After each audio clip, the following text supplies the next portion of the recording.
Welcome to another Care4 tutorial. Today we're going to talk about cases. I'm going to start by talking about what is a case, how you add a case with a patient. Then we're going to move on to getting documents automatically added and appointments automatically added to a case. Then how do you manually add items to a case. We're then going to talk about the clinical info that goes in a case. We're going to follow with what you can do with a case, which will be about downloading information, and then finally it's going to be how to share information with a case, how to get other people to contribute to your cases. Let's begin.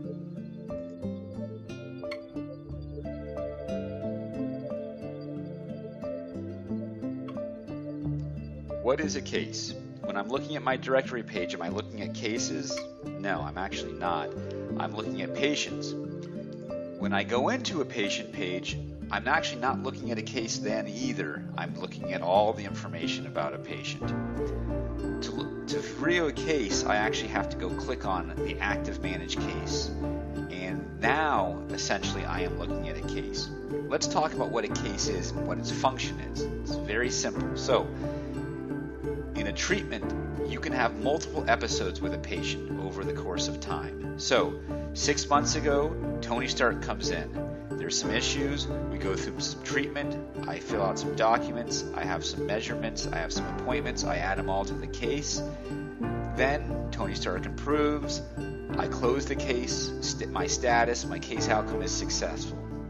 6 months later, Tony Stark regresses, comes back in. I don't want to be adding things to that episode I did back then. That's confusion, right? It's not all part of that time. That was all closed out.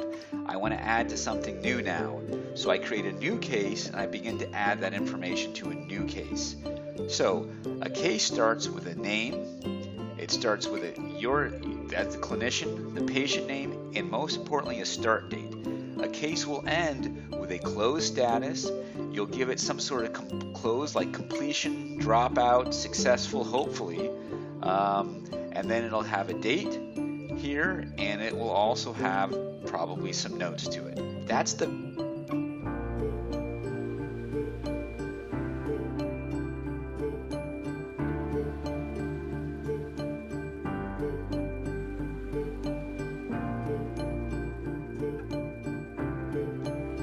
So how do you add a case? We've recently changed the way cases get added, and now they're being added by default when you add a client. We're making this as easy as possible, and we're encouraging the behavior that you should have, which is to create a case when you're adding a patient. So add a client, type in the person that we're going to add it. In this case, I'm going to put olive oil in. I've never seen olive oil before, and the first option here is to add a new case. You can add a person only, which just puts the person into your directory, but we're encouraging you to say add a new case. This adds the person to your directory and starts a new case with that person. So I'm going to click on that, and we have olive oil in my directory, and you will notice that there's a new case with this date just added. Case, you can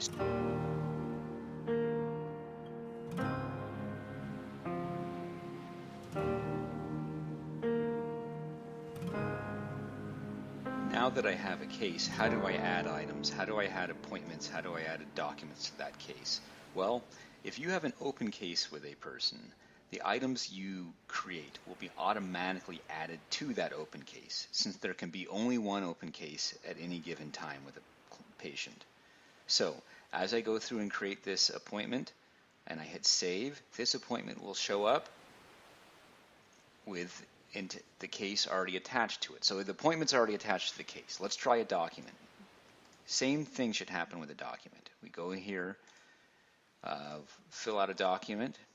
Anything will do for just our demonstration here. Hit save, and would you like to navigate? Nope, we're just going to look. The document I just put in is added to the case. But look at this. There are items in this here in this folder that are not part of the case. How do we add them to the case? Well, it's going to be real simple. We're just going to go click on the open case, go to Documents and Sessions. This should build a list of what is not in the case and what is in the case, left side not being in the case. and we simply just click and drag this across. So this is how we're adding other items to the case. Similarly, you can drag things and say that this is not in the case. But dragging everything over, save, and as we look down, the case icon now appears on all these items that are listed in the documents and sessions. That tells us what case it is.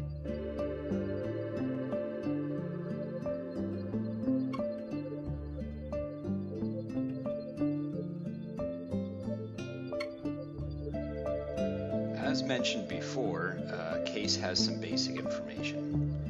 If we open this up and we look at the basic info, it has a name, a number, the clinician, the patient, and a start date. When we close a case, it's going to have the fact that it's closed. We're going to select a status. We're going to select the date that it's closed and give it some notes. Your clinical provider can also extend what is involved with a case and extend the information that we're keeping track of. That information is going to be over in the clinical info. Hit the clinical info tab, and this is information that your clinical provider wants you to fill out about a case. So in my case, I'm going to go down and fill out this information about a case in the FFT model. So simply fill this in, and all this information will be tracked alongside the basic information. This is all going to be built by your provider. So once you're done with that, you can hit save, and the information is saved alongside that case. So that information, along with the basic info, is associated with it.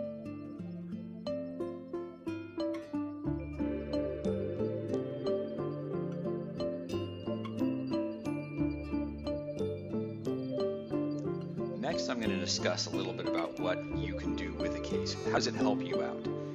As mentioned before, if Care4 is a virtual filing cabinet, a case is a virtual folder. It has some information and it contains a bunch of appointments and documents. Well, because you've gone through the effort of putting things into a case, and in our case we've put in some, here's 2 documents, 1, 2, 3, 4 appointments, we're going to be able to actually pull this information out. Here's how you do that.